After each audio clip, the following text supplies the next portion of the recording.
Hello, my name is Matt Reese, and today I want to talk about a chance I had a couple of years back. I guess it's been about 15 years now, where I had a chance to be an extra on a show called I'm Alive, Reborn.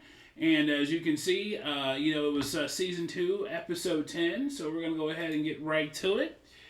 So what is I'm Alive? It was an American reality show. It took place on Animal Planet from 2009 to 2011.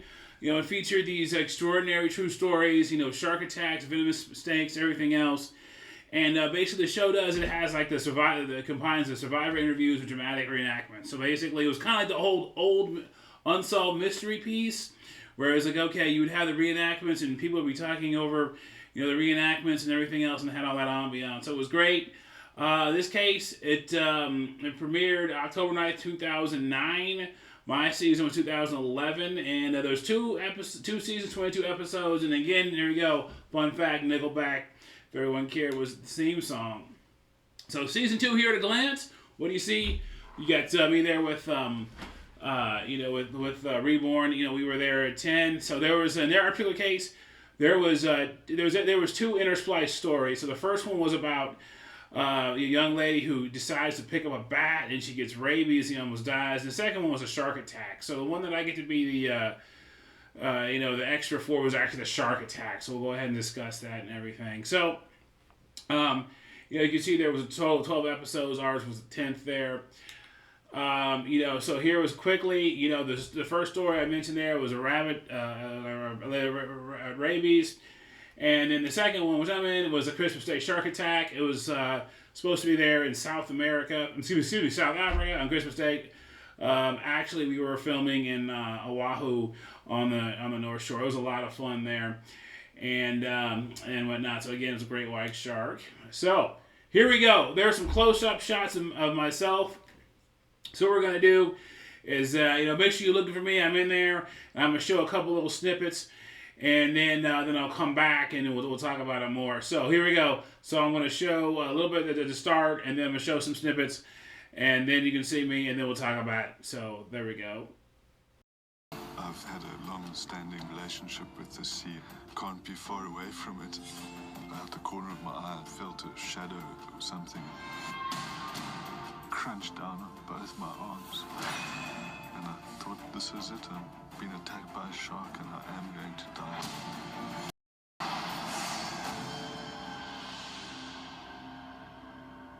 Wrong. I saw someone swimming back slowly towards the shore. As they got closer, I realized it was Craig. He had his back to me. He didn't seem to have his mask on. He raised one of his arms up, and I realized that I couldn't see his hand.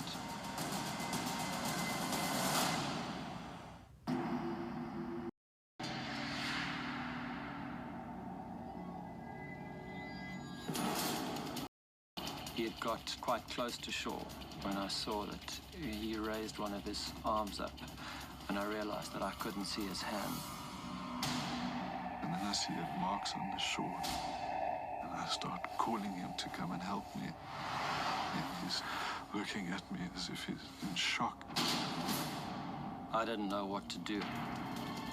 I screamed at two surfers that were walking past to come and help, that there was an emergency here.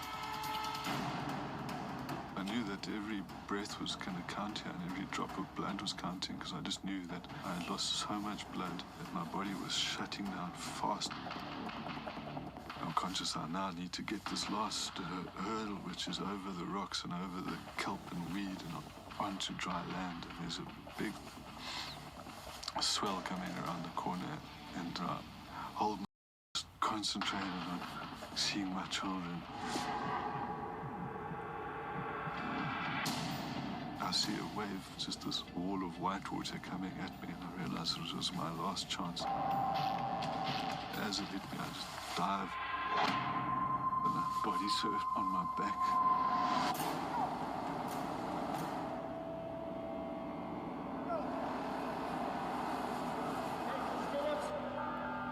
It looked pretty gruesome. He had 4 or 5 deep lacerations across both forearms, and there was a large gash across his left hand. His right hand was completely severed. It was being held on by a few tendons. The next immediate priority was to get help, because I knew that we didn't actually have that much time.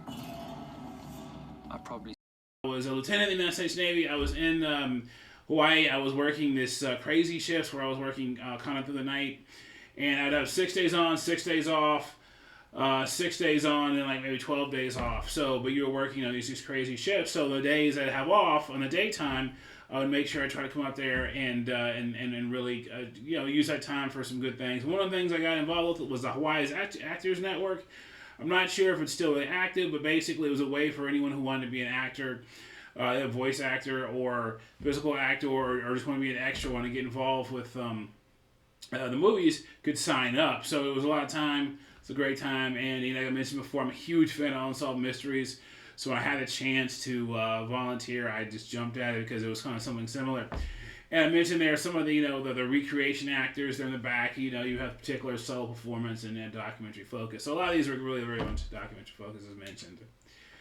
So I mentioned before, fun facts. It took place in Hawaii. The actual shark attack was in South Africa.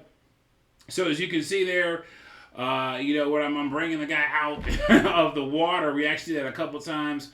We all got together, and I was getting kind of tired because it wasn't just one time; it was about 4 times, as I was mentioning. So I'm running out there, we're picking him up, we're dragging him back, and as it turns out, some of the other guys there were just kind of carrying his leg, versus I was kind of doing more carrying, his torso. I was getting a little tired, but it was a lot of fun.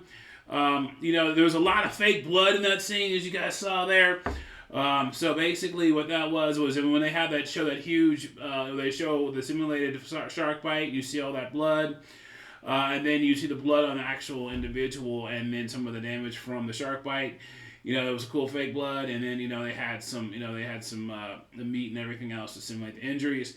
However, I do want to state that, that the individual in real life was almost killed, and he did lose a thumb and quite a bit of blood, so I do want to give, all due respect to the actual person this happened to. This was a real thing, and if you are going to be out there, swimming, you got to please look out for sharks, and then talk to locals before you just jump in the water. It can be very dangerous. People would ask me, hey, well, how much did you get paid? I can't really say. It was a very nominal amount, and they did have lunch. And to my knowledge, we went out there and we were able to film this entire thing in about a day. So it was a really cool thing. I got there probably 8, 9 in the morning. We were probably done by 3 o'clock at the latest with lunch. It was a great time. A lot of great people and a lot of great other actors as we were talking about everything else. And yes, I'm 6. People ask me, I'm about 6'3", 6'4", big guy. I got a chance to play football at certain levels, as well as track and field at the D1 level. So yeah, I was a big guy, so it was easier for me to kind of be the large person carrying him out of the ocean there. My takeaways, hey, if you want to always take calculated risks like I did there, volunteering to go out and do something I'd never done before. I never had a chance to be an actor before. It was really, really cool. Hey, showing up could be 90% of the battle. What do I mean by that? I mean the fact that, what's happening is that if I got there early, I got to talk to the directors and everyone else, and then they were all like, "Hey, thank you so much for coming out. How can we help you?" And I always be courteous. You never know who you'll meet. I actually got 2 additional acting gigs after this one. One was an independent movie that was kind of still there, and another one was, it was actually an acting gig for a game show. So it was like a local hosted game. It wasn't like anything on TV. It wasn't like I was Family Feud, but it was a cool little local piece we got to do. And then after I left Hawaii, I have not really got back into acting since. So I tell people, hey, have fun, enjoy yourself, as you'll look back later in life with envy, because all these years later, and think, oh my God, that was a cool thing I got to do. I got to get on TV. Especially when I was watching this live on Animal Planet, on cable, way before social media and everything else. So again, take risks, be yourself, enjoy, because you'll always have fun later in life. Hey, thank you so much for watching my little video here on how I got a chance to be on Animal Planet's I'm Alive Reborn. Thank you so much, and take care. Bye.